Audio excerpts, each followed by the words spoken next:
সম্মানিত প্রবাসী বন্ধুরা, জুম্মা মোবারক।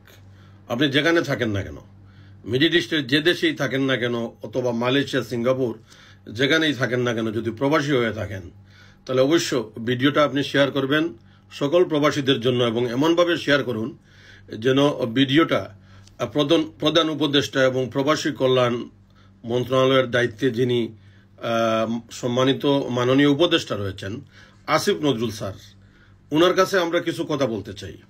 স্যার, আপনি মালয়েশিয়া গেছেন আবার বাংলাদেশের শ্রমবাজার খোলার জন্য, কিন্তু বিগত দিনের যে আপনার ইতিহাস, যে কালো অধ্যায়, যে ঘৃণিত বিষয়গুলো ছিল মালয়েশিয়া এবং বাংলাদেশের G2G সরকারের যে চুক্তিগুলা বিগত সরকার নস্যাৎ করেছে, ধূলিসাৎ করেছে, মাত্র 8 থেকে 9টা ট্রাভেলস এজেন্সির মাধ্যমে সিন্ডিকেট করার মাধ্যমে মালয়েশিয়া সরকার আমাদের শ্রমবাজারের দরজা বন্ধ করে দিয়েছে।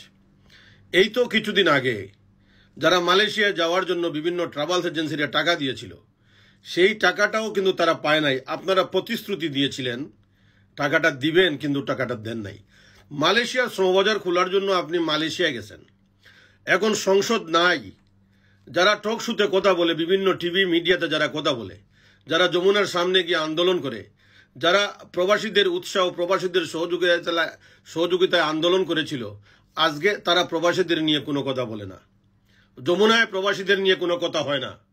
আসিফ নজরুল স্যার, আপনি 4-5টা মন্ত্রণালয় নিয়ে বিজি আছেন, আপনি প্রবাসীদেরকে দেখভাল করতে পারছেন না, আপনি পারবেনও না। আর দোষ আপনার না, কারণ প্রবাসীদের প্রতিনিধি যারা বাংলাদেশের সরকারের প্রতিনিধিত্ব যারা করে, মিডল ইস্টের বিভিন্ন দূতাবাসে যারা কাজ করে, এই দূতাবাসে অ্যাম্বাসেডর যিনি, তিনি পররাষ্ট্র মন্ত্রণালয়ের নিয়োগ, এবং যিনি শ্রম সচিব তিনি প্রবাসী মন্ত্রণালয়ের নিয়োগকৃত মানুষ। অর্থাৎ এমবেসিতে 3-4টা মিনিস্ট্রির লোক আছে। এরা যখন ধাক্কাধাক্কি করে, এরা যখন ক্ষমতা এক্সারসাইজ করে, কার চেয়ে কে বড়, তাই প্রবাসীদের সেবা দিতে গিয়ে তারা আপনার সঠিক সিদ্ধান্ত নিতে পারে না। আর সবচেয়ে বড় অপরাধ হচ্ছে এদের, যে দুবাই বলেন, কাতার বলেন, কুয়েত বলেন, ওমান বলেন, সৌদি আরব বলেন, এইসব বাংলাদেশের যে দূতাবাস, এইসব দূতাবাসের মাধ্যমে প্রবাসীদের সমস্যা, শ্রমবাজারের যে বিষয়বস্তু, ভিসা ট্রান্সফার, আপনার নতুন ভিসা এবং বিভিন্ন ধরনের জটিলতা, এইগুলা সমাধান করার জন্য সরকারের দৃষ্টি আকর্ষণ করতে পারে না, লিখিতভাবে সরকারকে অবগত করে না। যদি আপনাদেরকে মূল জিনিসটা বলতো, আসিফ নজরুল স্যারকে বলছি যে আমাদের মূল সমস্যাটুকু যদি আপনারা জানতেন তাহলে আপনি মার্কেটিং করতেন। আমি আপনাকে একটা অনুরোধ করছি আসিফ নজরুল স্যার, এখন মালয়েশিয়া আছেন, বেশি বেশি করে আপনারা এই ভিডিওটা শেয়ার করুন, ওনার কাছে পৌঁছে দেন। উনি মালয়েশিয়া হোটেলে থাকবে, রাত্রে যখন নিরিবিলি থাকবে, এই ভিডিওটা যেন ওনার কাছে পায়, ওনার কাছে যায়।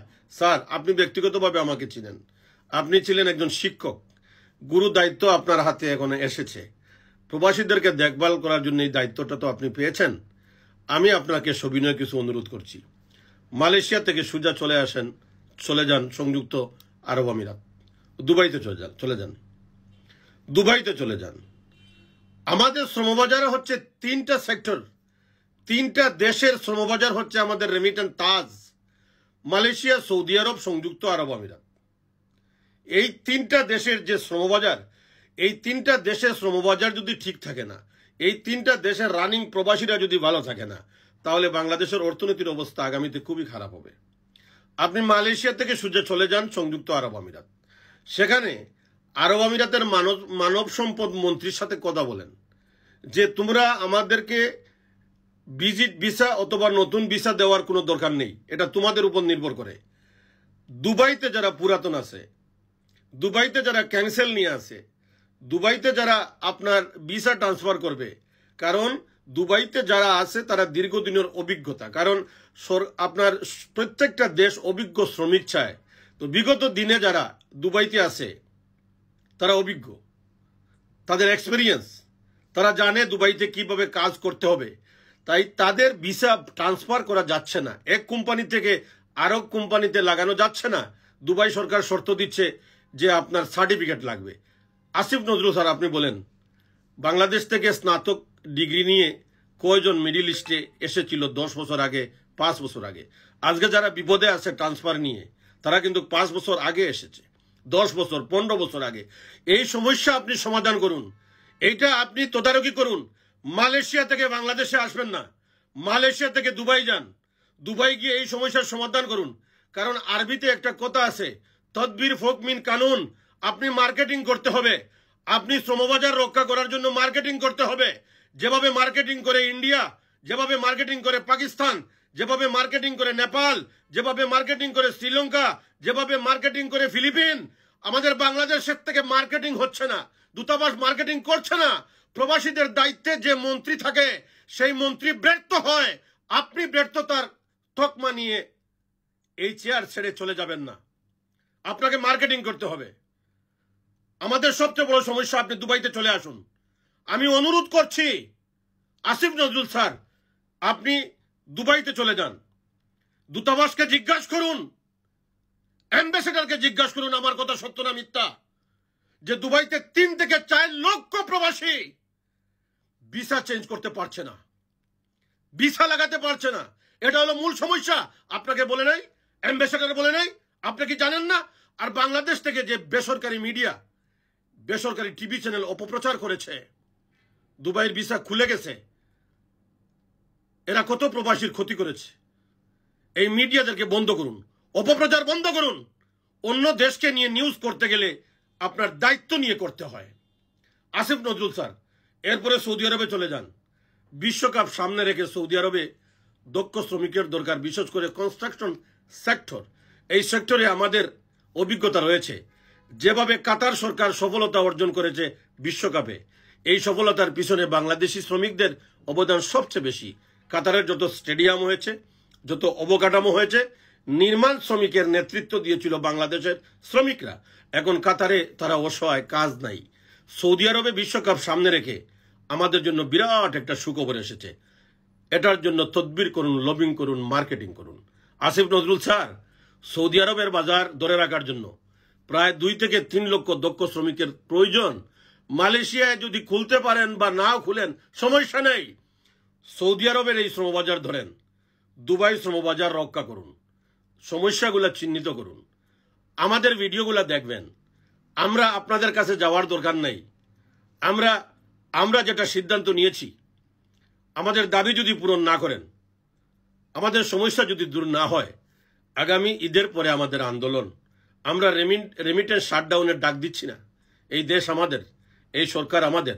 ছাত্র জনতার আন্দোলনকে ত্বরান্বিত করেছিলাম আমরা বিশেষ করে মিডিল ইস্টের প্রবাসী, মালয়েশিয়ার প্রবাসী, কাতার, কুয়েত, দুবাই প্রবাসী, ইরাকের প্রবাসী, জর্দানের প্রবাসী। আমরা এই বাংলাদেশকে খুব বেশি ভালোবাসি, খুব বেশি ভালোবাসি। দেশের জন্য আমরা অনেক কিছু স্যাক্রিফাইস করি। তাই আসিফ নজরুল স্যারকে বলছি, একটা কমিশন গঠন করুন। সামনে বাজেট, যেহেতু সংসদ নেই, উপদেষ্টা পরিষদে বাজেট ফাঁস হবে। এই বাজেট বাস্তবায়ন কে করবে? বাজেট পেশ করবেন আপনারা, বাস্তবায়ন করে প্রবাসীরা। প্রবাসী ছাড়া বাংলাদেশ বাঁচে না, প্রবাসী ছাড়া মেগা প্রকল্প আপনার পূরণ হয় না, প্রবাসী ছাড়া বাজেট বাস্তবায়ন হয় না। এই প্রবাসীকে আপনারা লাঞ্ছিত করেন, এই প্রবাসীকে বঞ্চিত করেন। প্রবাসী থেকে এয়ারপোর্টে টার্গেট করেন, এয়ারপোর্ট থেকে মিজান মুন্সিকে প্রত্যাহার করুন। শুল্ক আইন সংস্কার করুন। বাজেটের আগে ঘোষণা শুনতে চাই, বাজেট প্রস্তাবের আগে ঘোষণা শুনতে চাই। মিজান মুন্সি প্রত্যাহার। আমরা প্রবাসীরা 4টা মোবাইল নিয়ে যেন বাড়িতে আসতে পারে। প্রবাসীরা মারা গেলে প্রবাসীদের লাশ বহন করতে হবে বিমান। প্রবাসী মারা গেলে ক্ষতিগ্রস্ত প্রবাসীর পরিবারকে দিতে হবে 8 লক্ষ টাকা, যেভাবে পুলিশ, সেনাবাহিনী, র্যাব এদেরকে দেওয়া হয়, এমবেসির আমলাদেরকে দেওয়া হয়। শেষ জীবনে প্রবাসীরা যেন মুক্তিযোদ্ধাদের মতো, জুলাই বিপ্লবের আহত নিহতদের মতো সম্মানী ভাতা পায়। এটা হচ্ছে আমাদের দাবি। আসিফ নজরুল স্যার, সবিনয় অনুরোধ করছি, বিগত সরকারের প্রবাসী কল্যাণ মন্ত্রীরা প্রবাসীদেরকে কষ্ট দিয়েছে, দয়া করে আপনি কষ্ট দিবেন না। ভালোবাসার মধ্যে বসবাস করুন, প্রবাসীদের জন্য কিছু করেন। প্রবাসীরা বুকের মধ্যে ঠাঁই দিবে, ভালোবাসবে, সারা জীবন আপনাদেরকে শ্রদ্ধা করবে, স্মরণ করবে। প্রবাসীরা বাঁচলে বাংলাদেশ বাঁচবে।